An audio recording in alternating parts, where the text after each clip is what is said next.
अपमान। कोई व्यक्ति दूसरे का अपमान क्यों करता है? क्या आपने कभी विचार किया है? वैसे तो हम भी बिना कारण बहुतों का अपमान करते हैं। हमारा अपना अपमान भी बहुत बार होता है। संसार का सारा व्यवहार एक दूसरे का अपमान करने पर टिका है। जैसे पति अपनी पत्नी का अपमान करता है, पिता अपनी संतानों का अपमान करता है, नौकरी देने वाला अपने नौकर का अपमान करता है, अर्थात जो भी बलवान है वो निर्बल का अपमान करता है। यदि हम शक्तिमान हैं तो अपमान के बदले में लड़ाई करते हैं, और यदि लड़ने की शक्ति नहीं होती तो हम अपमान सह लेते हैं, स्वयं को निर्बल और असहाय मान लेते हैं। हमें छोटे होने का एहसास होता है। ऐसा प्रतीत होता है जैसे हमारी आत्मा कुचली गई हो। किंतु कोई किसी का अपमान क्यों करता है? हम विचार कर रहे थे कि जब अपमान होता है तो मनुष्य को अपनी निर्बलता का एहसास होता है, और निर्बलता का बोध मनुष्य को कुचल देता है। वो अधिक से अधिक निर्बल बन जाता है, अत्याचार सहने की आदत सी पड़ जाती है, आत्मविश्वास का नाश हो जाता है। और जब आत्मविश्वास नहीं होता तो मनुष्य शराब और जुए जैसे व्यसनों में सुख ढूंढता है, मन से रोगी बन जाता है। आखिर किसी भी मनुष्य की ऐसी दुर्गति कोई क्यों करता है? अपमान करने वाला वास्तव में क्या सिद्ध करना चाहता है? कभी गहराई से विचार किया है?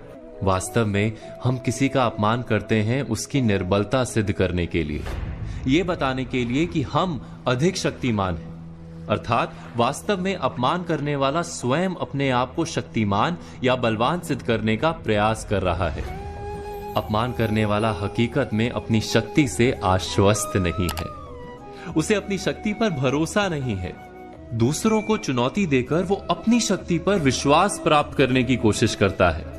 क्या ये सच नहीं कि जब हम किसी का अपमान करते हैं तो वास्तव में इतना ही प्रकट करते हैं कि हमें अपने बल पर भरोसा नहीं?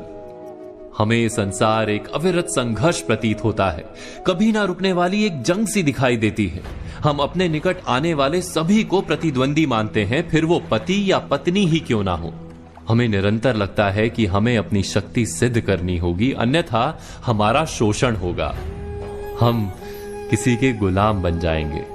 किंतु क्या हमने कभी विचार किया है कि दूसरों को प्रतिद्वंदी अर्थात दुश्मन मानने के बदले कलीग मान लें, हमारी सहायता करने वाले सहयोगी मान लें, अर्थात दूसरे व्यक्ति को प्रेम करें तो उसका अपमान करना आवश्यक ही नहीं होगा।